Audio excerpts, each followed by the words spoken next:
Rogério, eu queria que você fizesse uma análise da partida. É claro que quando você pega um adversário que vem de uma sequência muito negativa, é de se esperar já uma equipe, um adversário mais retrancado. As dificuldades do São Paulo no primeiro tempo, principalmente para poder passar dessa marcação, e quanto você tem sentido o seu time mais móvel nessa temporada de 2023, né? Enfrentando essa dificuldade de retranca e os jogadores caindo e abrindo toda hora a possibilidade de jogo. Obrigado. Boa noite. Acho que o time foi bem consistente, jogou um jogo bem parelho do começo ao fim. É normal que no primeiro tempo, ou boa parte dele, a equipe adversária se feche mais, marque melhor, e com o tempo vai passando, se você não cometer um erro grande e oportunizar o gol adversário, você vai abrindo espaço, vai criando espaço. Eu acho que foi a tônica do jogo. Eles hoje mudaram a característica, né? Tiraram um jogador alto de referência, botaram dois praticamente pontas que jogaram por dentro, né? Tentando na velocidade, na bola longa, os contragolpes, e nas bolas paradas, que é o que a gente enfrenta na maioria das vezes quando joga contra times que não costumeiramente a gente enfrenta, né? Eu acho que a gente soube jogar o jogo, tivemos méritos, criamos bastante, mesmo diante de um gramado não tão, né? Ainda bem que não choveu, não encharcou e tal, mas que a bola quicava um pouco, mas mesmo assim a gente conseguiu controlar super bem o jogo e criar muitas oportunidades de gol. Você teve uma dificuldade inicial na temporada que foi perder muitos laterais de uma vez só, né? Os direitos e o Wellington logo depois. E hoje você termina um jogo com dois laterais que chegaram, meio que o Natan por acaso estava ali, você mandou voltar, o Patrick voltou de um título, podia ganhar um mês de férias, de descanso, aí você trouxe pela falta de jogadores, e os dois fazem 2 assistências para 2 gols. Queria que você falasse assim, como que nesse momento de dificuldade acaba surgindo a oportunidade no futebol para alguns jogadores mostrarem que tem condições?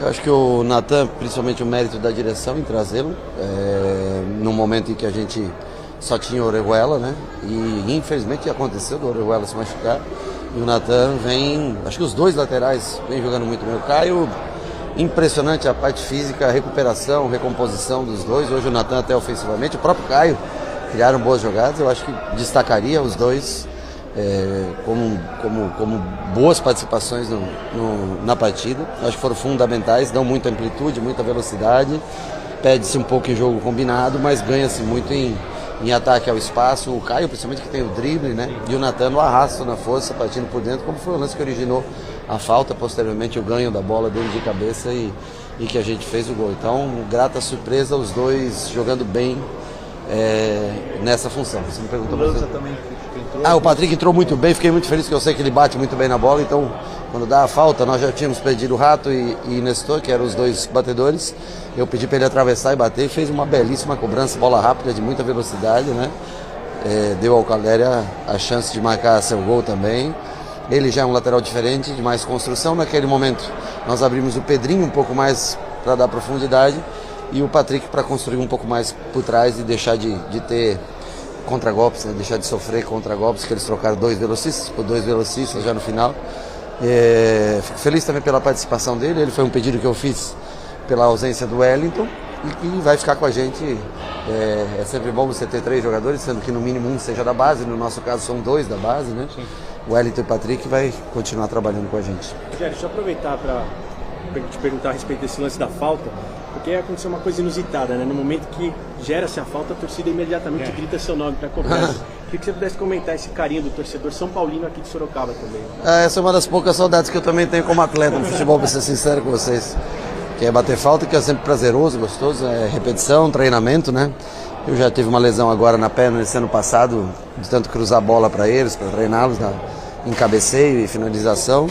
Já não tenho mais também treinado tanto e nem tenho mais a mesma precisão, mas era um lance que era especial, acho que para o torcedor. Então sempre tem uma falta ali perto, mas hoje nós temos aí outros que podem exercer bem melhor do que eu essa função. Rogério, em cima de bola parada também, eu me recordo de você ter citado em alguma coletiva no ano passado a importância dessa ferramenta. Cerca de 40% dos gols saem, de modo geral, nas principais ligas, de bola parada, no futebol tão detalhado. Você tem o Wellington Rato, que cada vez se mostra mais importante no seu time. Qual é o tamanho do ganho, estatístico até, que o seu time deve ter na temporada com um cara tão bom de bola parada na assistência? A bola parada tem que ser muito trabalhada, e o Charles tem trabalhado muito com os jogadores. Eu sempre dou aqueles 20 minutos antes de começar o treino, onde eu vou trabalhar finalizações, jogadas, combinações de jogada, e ele pega alguns jogadores diferentes para fazer para fazer essa marcação de escanteio nossa, marcação de ponto de saída, mas é essencial, sem dúvida nenhuma, que você tenha um grande batedor. Então, assim, é importante a entrada dos jogadores, você ter bons cabeceadores, jogadores altos, jogadores que atacam a bola, né?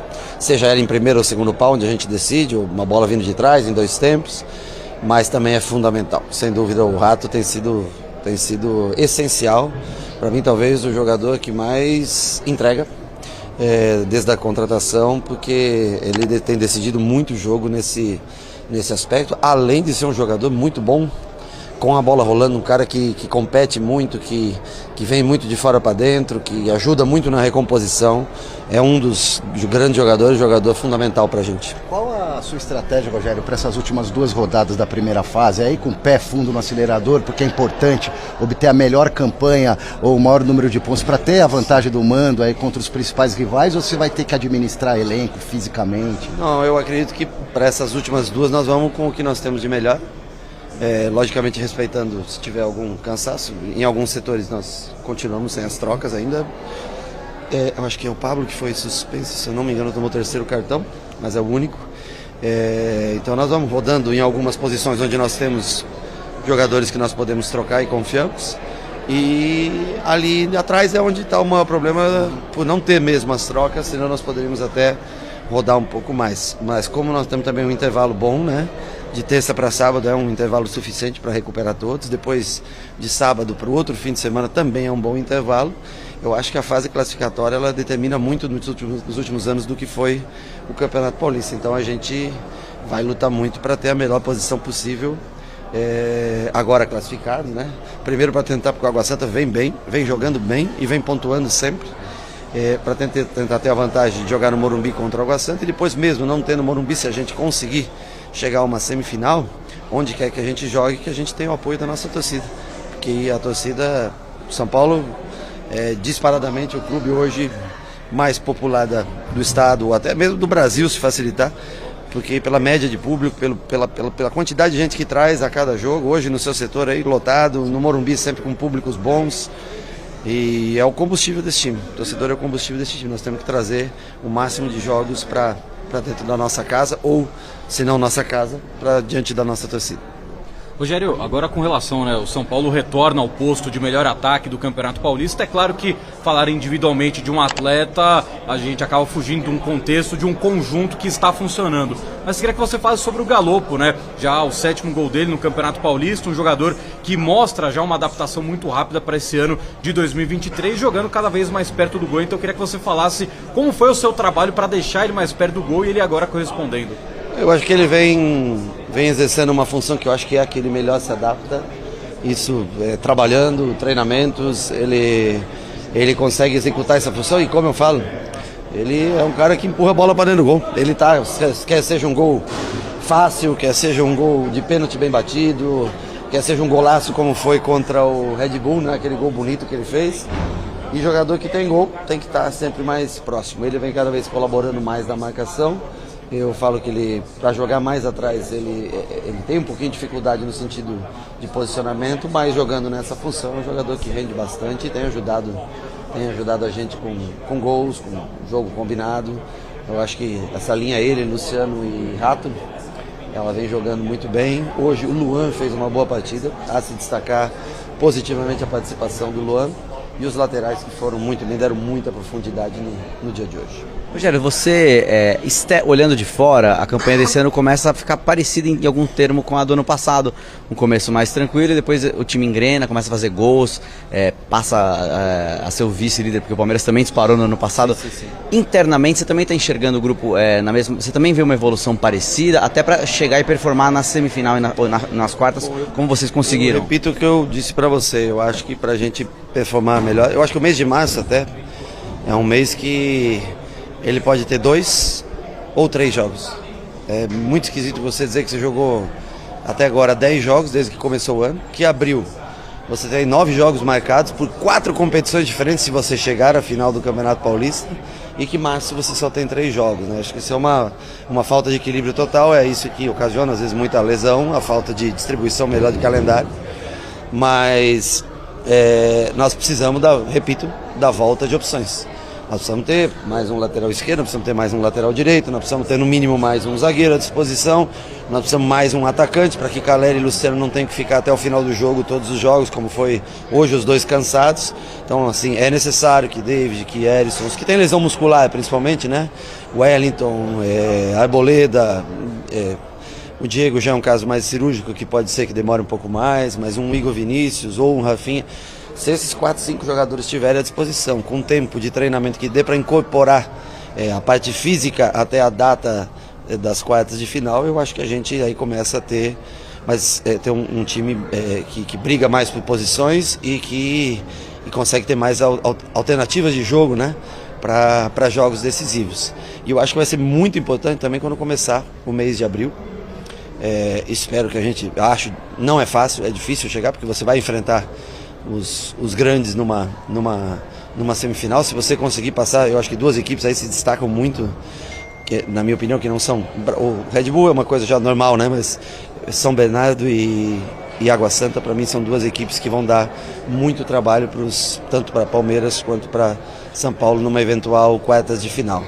E começa a Sul-Americana, começa a Copa do Brasil, começa a Brasileiro, e aí sim vai ser muito importante você ter a volta desses jogadores para rodar de 3 em 3 dias, 4 em 4 dias esse elenco, porque aí você consegue ter jogadores descansados, dar ritmo para todos e competir em todas as frentes que a gente vai ter. Rogério, já que você colocou de leve o dedo na ferida, qual que é a real sobre o Luan? Não entendi, porque a única coisa que eu falei sobre o Luan foi um elogio, que ele foi bem no jogo. Eu não entendi qual é a ferida. Não, pelos comentários. Comentários assim, de quem? Comentários da imprensa, análise. Eu não analiso o comentário da imprensa. O que vale é a minha análise sobre o atleta dentro do campo. Questão física, fora de campo. Jogou bem hoje fisicamente, foi bem. Acabei de fazer um elogio, não entendi ferida da tua parte. Acho que você que tem que curar as suas feridas. Se você pudesse comentar para nós o quão especial foi ter o Alisson hoje de volta, sem entrar nos méritos. Não, muito legal. Mas para você e para todo o elenco, quão especial foi ter ele de volta? Eu fiquei feliz que já no último jogo eu tentei levar o Alisson para o jogo. E ele não se sentia confortável para entrar. E aí eu expliquei para ele que eu não poderia levar um jogador para o banco sem... Porque aí eu preciso de um atacante. Eu não ponho ele, o torcedor vai achar... Pô, o cara tinha um atacante, depois... Então nós conversamos e eu senti ele mais feliz e mais confiante para esse jogo. E eu queria dar alguns minutos para ele. Até para ele voltar a se sentir melhor, mas é um jogador que a gente precisa para a temporada, né? E eu fiquei feliz que ele participa até diretamente do segundo gol, onde ele bate a falta e ela dá o rebote. E o Natan joga para Dário com o gol do Pedrinho. Ele é um jogador que faz muito bem, mas parecido, perna contrária, mas parecido com o Rato. Ele faz bem aquela função de completar o terceiro homem de meio campo, né? Taticamente são 2 jogadores bastante importantes. Então, naturalmente, ele é um jogador que, ganhando ritmo, ele é uma opção que agrada bastante a gente. Eu fico feliz por uma vitória pessoal dele. Eu fico muito feliz dele estar de volta. Rogério, você falou da volta de alguns jogadores, possivelmente pensando nas quartas de final. Com o time já classificado, alguma chance da gente ver alguns jogadores aí em transição nessas partidas, as 2 partidas do Paulistão? Eu acho que para essa próxima nenhum vai estar... Eu acho que estão todos numa transição para vir treinar com o elenco principal. Estão com o preparador físico fazendo transição. Eu acho que não haverá tempo para esse jogo contra o São Bernardo. Nós não temos tempo para trazer ninguém para preparação. Já para o jogo do Botafogo, como tem um espaçamento de 7, 8 dias, né? E aí eu consigo talvez vislumbrar a possibilidade de utilizar algum deles no jogo do Botafogo. Mas para esse jogo... De tudo que nós temos, aí o Alisson voltando, acho que é uma participação que foi hoje uma primeira, mas tanto o Igor, Rafinha não começou a transição, Diego ainda eu acho que vai mais tempo, a Arboleda ainda não começou uma transição, começou acho que uma transição no campo em um dia de transição, os outros começaram a correr a volta, mas eu ainda para esse jogo contra o São Bernardo eu não espero nenhuma volta. Para o jogo do Botafogo, eu acho que aí sim. E para o pós-jogo do Botafogo, com mais uma semana, aí a gente pode ter mais gente para as quartas de final. Valeu, gente. Valeu,